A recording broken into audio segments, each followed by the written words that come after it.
we're speaking with Dr. Daniele Knight, co-owner of Switzer Veterinarian Clinic. Dr. Knight knew this is what she wanted to do since she was a child. Her story is unique in that way, and today we're going to take a look.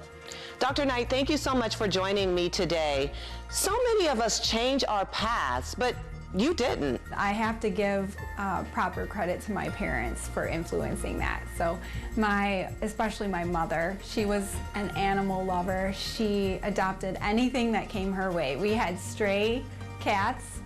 We even had a stray cockatiel we adopted that was in the neighbor's yard, and a stray chicken showed up at our house as well. So I just grew up in this household where animals were welcome, they were loved, and they were accepted the way they were. Tell me about your first memory caring for an animal. Like, I think of my first memory of this photograph of me with our cat in a stroller, a baby doll stroller, and I'm pushing the cat around. That's my first memory. Okay, so let's fast forward to you entering the work world. What was your first job? My first job was working at a veterinary clinic.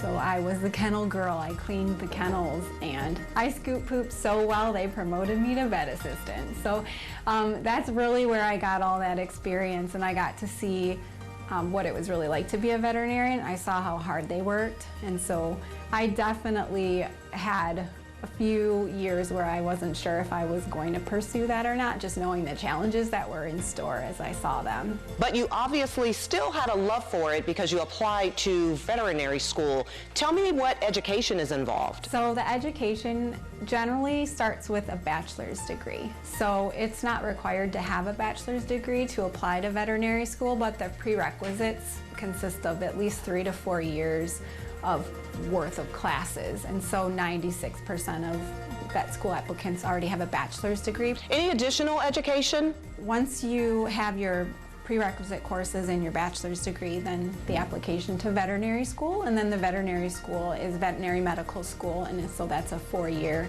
program as a postgraduate. Okay. Where'd you go? Michigan State University. I see you lit up when you said that. Go green.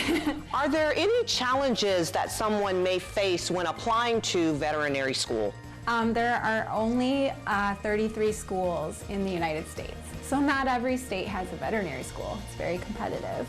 So for Michigan State's last year's applicant pool, they had 2,300 applications for about 100 seats. Dr. Knight, thank you for joining me today. And you can tune in next week to Next Level Wednesday, where your next level may be explored. In Alpena, Stephanie Minichi, WBKB News.